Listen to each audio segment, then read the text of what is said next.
In an old apartment tucked away in a quiet neighborhood, Amina was sorting through her late grandfather's study. While dusting the shelves, she found a faded letter wedged behind a pile of books. The envelope was yellowed with age and addressed to someone named Farhan, dated 1985. Her curiosity piqued. She carefully opened it.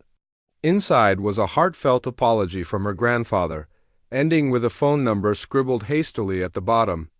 It seemed like a confession meant for someone important, but it had never been sent.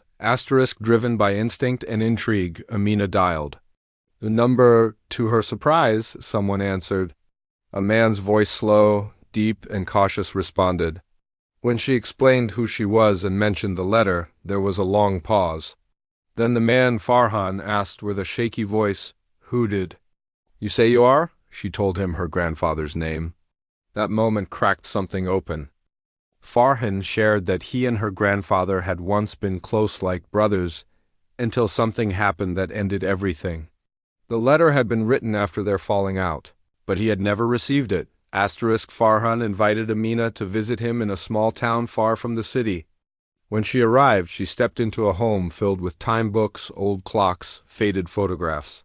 On one wall she noticed black and white pictures of two young men standing shoulder to shoulder. Her grandfather and Farhan, the man, now aged and fragile, told her the story. They had once fought side by side in political protests during a brutal regime. But when the government cracked down, someone had to take the fall. Her grandfather stayed silent and Farhan was exiled. The betrayal ran deep, and though he tried to forgive, time passed, and the letter never came. Before Amina left, Farhan handed her a weathered notebook. It was full of her grandfather's poems, verses of sorrow, hope, loss, and regret. They had never been published. Farhan said quietly, "He wasn't just my comrade. He was the brother I lost twice, once to politics and once to death." Back in the city, Amina arranged to read one of the poems on a local radio station. The story of the two men spread quickly. The words resonated deeply, especially with those who remembered that dark chapter of history. Her grandfather's poems were shared across the country. In the end, Amina placed the notebook on a library shelf labeled Unspoken Heroes, where others could discover what had been hidden for so long. Scene 1. The Forgotten Letter. The house smelled of old wood, paper, and time. Amina moved slowly through her late grandfather's study, her fingers tracing the edges of dusty shelves and faded photo frames. It had been weeks since his funeral, but she still hadn't touched this room.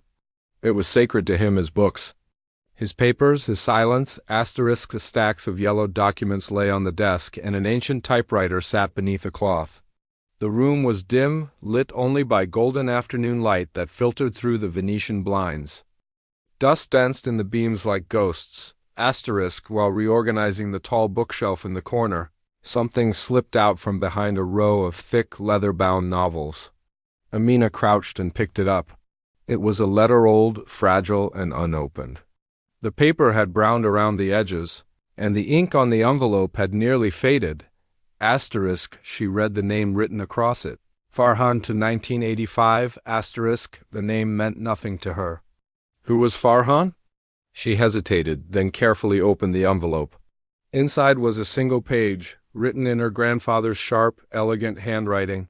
The tone was heavy, filled with sorrow and unresolved guilt.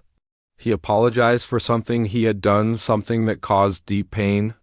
At the bottom of the page was a phone number, scribbled in a rush. Amina sat on the edge of a chair, staring at the letter. She didn't know who this man was or what happened between them, but something told her this letter was meant to change everything. It just never got the chance. And now, maybe, it still could. Scene 2. The stranger's voice. Amina sat at the kitchen table with the letter in front of her. The house was silent except for the ticking of the old wall clock. Her fingers hovered over her phone. The number was still legible, despite the age of the ink. She typed it in, hesitated, then pressed call. The phone rang once, twice, 3 times. Just as she was about to hang up, a voice answered, low, cautious, and weathered by time. Hello? Amina's heart jumped. Hi. Is this Farhan? Asterisk, there was a long pause on the other end. She could hear a soft breath, the kind that comes before a memory returns.